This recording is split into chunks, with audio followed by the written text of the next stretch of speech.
ഈ ഒരാഴ്ചയായിട്ട് എന്താ ഉപ്പും വെളിച്ചെണ്ണയും ഒന്നും ഇല്ലാതെ ഫുഡ് കഴിക്കാൻ എത്ര പാടാണ് എന്നുള്ളത് എനിക്ക് മനസ്സിലായി.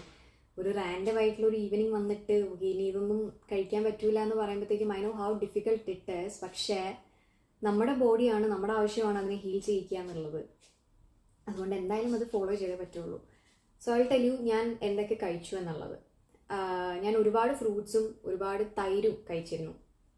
എനിക്ക് ഫ്രൂട്ട്സ് കഴിക്കാൻ പൊതുവെ ഭയങ്കര മടിയുള്ള ഒരാളാണ് ഞാൻ. അങ്ങനെ ഫ്രൂട്ട്സ് എന്നെ അറിയാവുന്നവർക്കറിയാം, ഞാൻ ഫ്രൂട്ട്സ് കഴിക്കാറേ ഇല്ല. അങ്ങനെ ചിലപ്പോൾ ഒരു ഓറഞ്ചോ അല്ലെങ്കിൽ ഒരു ആപ്പിളോ ഉണ്ടാവിട്ടിരിക്കുന്നുണ്ടാൽ ചിലപ്പോൾ എടുത്ത് കഴിക്കുമായിരിക്കും. പക്ഷെ അല്ലാതെ ഫ്രൂട്ട്സ് എനിക്ക് കഴിക്കാൻ ഭയങ്കര മടിയുള്ള ഒരാളാണ്. പക്ഷെ what I did is that, നമ്മൾ തൈരെടുക്കും, അതിനകത്തേക്ക് എല്ലാ ഫ്രൂട്ട്സും അരിഞ്ഞിടും, സിട്രസ് ഫ്രൂട്ട്സ് ഒഴികെ.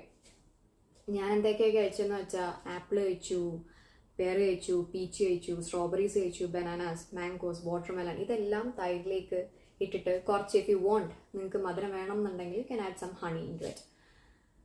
അതായിരുന്നു എൻ്റെ ലിറ്ററലി എൻ്റെ ബ്രേക്ക്ഫാസ്റ്റ്, എൻ്റെ ലഞ്ച്, എൻ്റെ ഡിന്നർ എന്ന് പറയുന്നത് ഈ ഒരു സാധനം മാത്രമായിരുന്നു. പിന്നെ ഞാൻ വളരെ കുറച്ച് ചോറ് മാത്രമേ ഞാൻ കഴിച്ചിരുന്നുള്ളൂ. ഇപ്പോൾ ചോറ് കഴിച്ചാലും ഞാൻ ചോറിലേക്ക് തന്നെ തൈരും ക്യുക്കമ്പേഴ്സും പോംഗ്രനേറ്റും ഒക്കെ ആഡ് ചെയ്തിട്ട് ഒരു സാലഡ് പോലെയായിരുന്നു അത് കഴിച്ചുകൊണ്ടിരുന്നത്. Then I took plenty of water and coconut water that I had to pee every 20 minutes. ഞാൻ അത്രത്തോളം വെള്ളവും തേങ്ങാവെള്ളവും കുടിച്ചിട്ടുണ്ട്.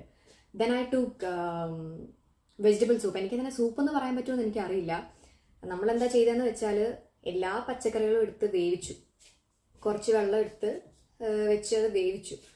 പച്ചക്കറികൾ എന്ന് പറയുമ്പോഴത്തേക്കും മഷ്റൂംസ് ഉണ്ടായിരുന്നു, ബേബിക്കോൺ ഉണ്ടായിരുന്നു, spinach, ginger, spring onions, cabbage, carrot, മല്ലിയില, ബീൻസ്, കോളിഫ്ലവർ, ഇതൊക്കെ എടുത്ത് വേവിച്ച് അത് ചുമ്മാ കഴിക്കുകയായിരുന്നു ചെയ്തുകൊണ്ടിരുന്നത്. ചിലപ്പോൾ കഞ്ഞി ഉണ്ടാക്കിയിട്ട് കഞ്ഞിയിലേക്ക് അതൊഴിച്ച് അതുമായിട്ട് കുടിക്കും. ഭയങ്കര ബുദ്ധിമുട്ടായിരുന്നു എണ്ണയും ഒന്നും ഇല്ലാതെ കഴിക്കാനെന്ന് പറയുന്നത്. പക്ഷേ ആസ് ഐ സെഡ് ഏർലിയർ, നമ്മുടെ ബോഡിയാണ്, നമ്മുടെ ആവശ്യമാണെന്ന് ഹീൽ ചെയ്യുക എന്നുള്ളത്. So yeah that's it. ഒരു 6-7 ദിവസമായിട്ട് ഈ ഫുഡ് തന്നെയായിരുന്നു ഫോളോ ചെയ്തുകൊണ്ടിരുന്നത്. അത് ആ പിമ്പിൾസൊക്കെ ഒന്ന് കരിഞ്ഞ പിന്നെയാണ് കുറച്ചെങ്കിലും ഉപ്പ് ഫുഡിലേക്ക് ഇടാൻ തുടങ്ങിയത്. So if you find this video informative, you can just share it with your friends and family. അപ്പോൾ ബൈ.